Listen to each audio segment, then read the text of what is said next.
В завершении выпуска о национальной культуре. Коновязь, более известная в Якутии под названием сэргэ, появилась не так давно в Подмосковье.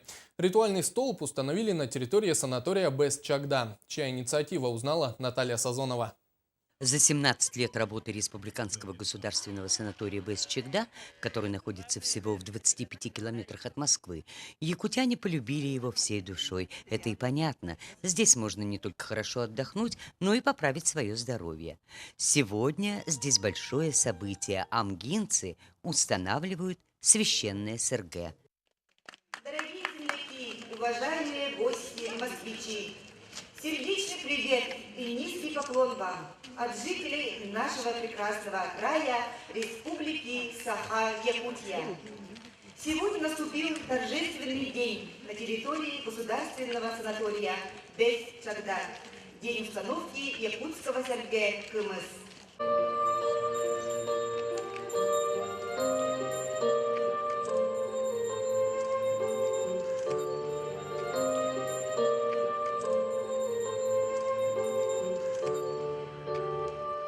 Напомню, что нынешний эсэх в Коломенском проводил Амгинский улус, и им же выпала честь установить СРГ на территории Бэс-Чагды.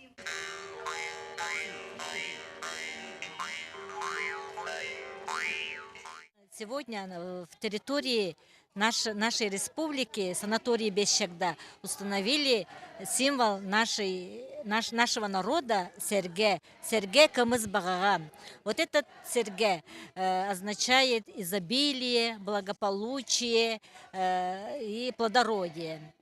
Как раз приурочен сэргэ в году культуры Российской Федерации, году Арктики Республики Саха-Якутия и годы культуры и духовности в нашем Амгинском улусе. Сегодня сюда прибыли земляки, проживающие в Москве, и работники постоянного представительства. Ну а для ветеранов, отдыхающих в эти дни в санатории, это стало незабываемым событием. Наталья Сазонова, Евгений Петров, НВК «Саха», Москва.